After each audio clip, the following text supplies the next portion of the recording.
रुक जाइए, रुक जाइए, रुक जाइए। मैं प्रस्तुत हूं आपकी सहायता के लिए। आप अपने आप को संभालिए। ये तो मामा श्री युद्धजीत है।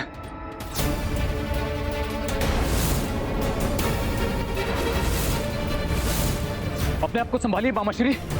बताइए क्या संकट है, बताइए मामा श्री क्या हुआ है।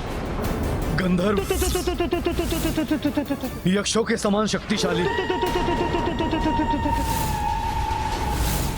भोग विलास में लिप्त रहने वाले अहंकारी गंधर्व,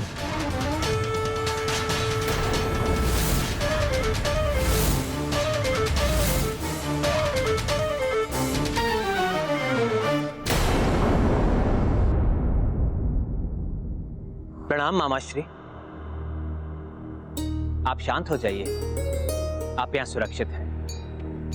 बताइए गंधर्वों ने कैसा संकट उत्पन्न किया है? प्रभु, गंधर्वों के नयराजा दिव्यहस्त ने हमारे राज्य पर आक्रमण कर उसे अपने अधीन कर लिया है और उनके सेनापति ताओमुख के नेतृत्व में अपनी सेना को मेरे प्राण लेने के लिए भेज दिया है।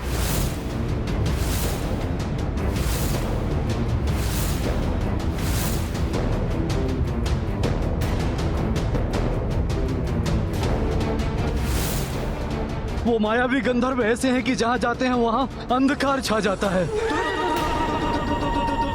उनके मुख भी बहुत विचित्र हैं, किसी मायावी ऊर्जा से प्रकाशित रहते हैं जो वास्तव में कुछ अधिक ही विचित्र है।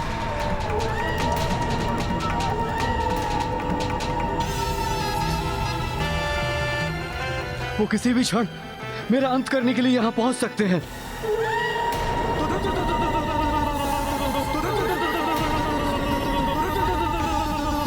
प्रभु, आप ही अपने शरणागत की रक्षा कर सकते हैं। शरणागत नहीं, हमारे पिता तुल्य हैं आप। माता कैकेयी के भ्राता होने के नाते आप हमारे परिवार के वरिष्ठ सदस्य हैं और आपका राज्य राम राज्य का भाग है, इसलिए आप निश्चिंत रहें। ना आप पर कोई आंच आएगी और ना ही आपके राज्य पर।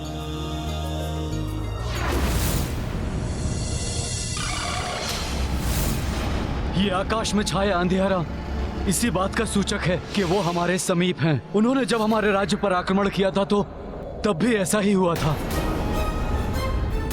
प्रभु, सर्वप्रथम वो आगे से आए थे और उसके पश्चात उन्होंने हमें सभी दिशाओं से घेर लिया। प्रभु रक्षा कीजिए, प्रभु रक्षा कीजिए।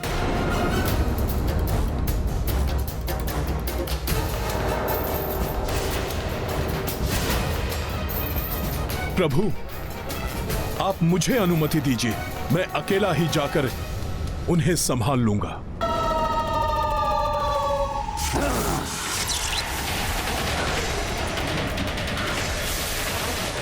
प्रतीत होता है इन गंधर्वों के पास विचित्र मायावी अस्त्र शस्त्र हैं।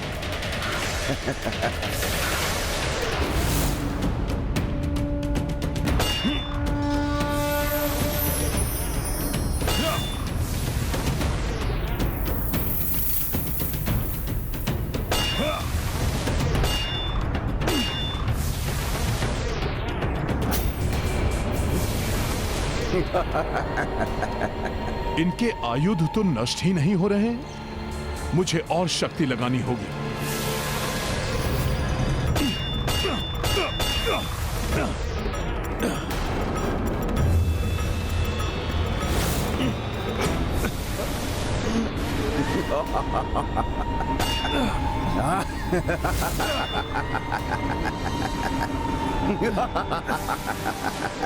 इनकी गदाओं की चमक से मेरे नेत्र चौंधिया रहे हैं, इन्हें देख पाना कठिन हो रहा है।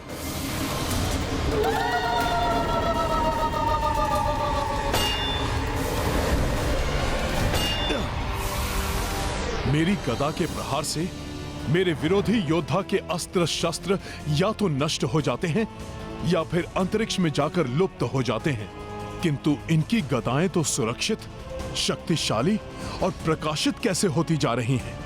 इसके पीछे क्या रहस्य है? तुम तो हमारे अस्त्रों को भी नष्ट नहीं कर पा रहे हो हनुमान, तो हमें क्या हानि पहुंचाओगे? यदि इन्हें देख पाना कठिन है तो इनकी ध्वनि सुनकर ही वार करना होगा मुझे।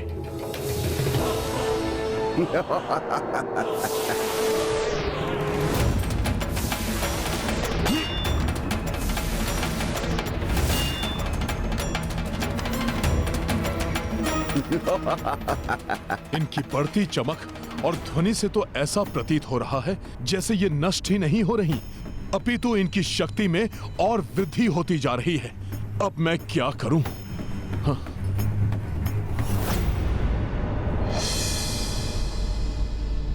आप सबने अवश्य मुझे आश्वस्त किया है, किंतु मैं अब भी चिंतित हूं। हनुमान उनका सामना कर भी पाएंगे?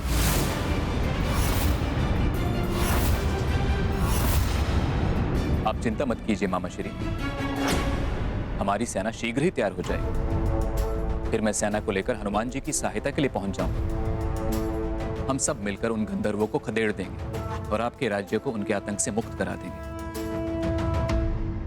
तब तक मुझे हनुमान जी की सहायता के लिए जाना चाहिए। जब तक सेना यहां से कूच के लिए तैयार होती है, आप थोड़ा विश्राम कर लीजिए मामाश्री।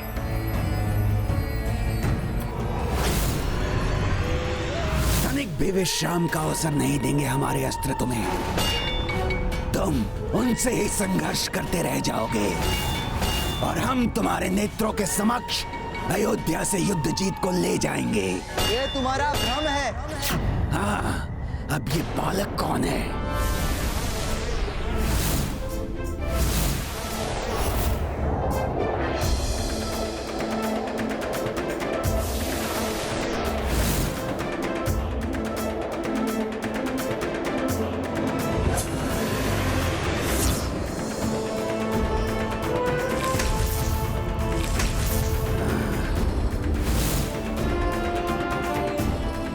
ऐसा कभी नहीं कर सकोगे तुम लोग।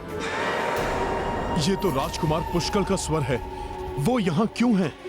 इनके विचित्र अस्त्रों का सामना नहीं कर सकेगा पुष्कल।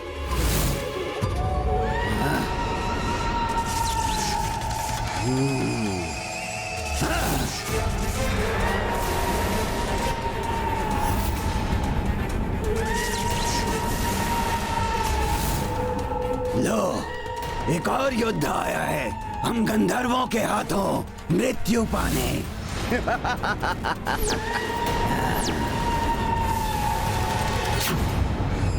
पुष्कल यहाँ है। मुझे शीघ्र इनके अस्त्रों को नष्ट कर पुष्कल को सावधान करना होगा, अन्यथा पुष्कल संकट में आ जाएगा।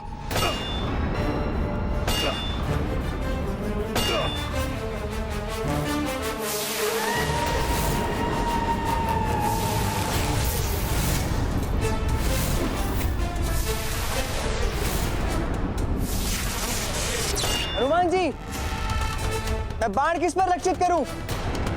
मुझे तो बस मुख, अस्त्र और हाथ ही दिखाई दे रहे हैं। पुष्कल, ये गंधर्व भी मायावी हैं और उनके अस्त्र भी, इसलिए यहां रहना तुम्हारे लिए सुरक्षित नहीं। लौट जाओ तुम यहां से, और जब तक मैं ना इनसे निपट लूं, किसी को भी यहां आने मत देना।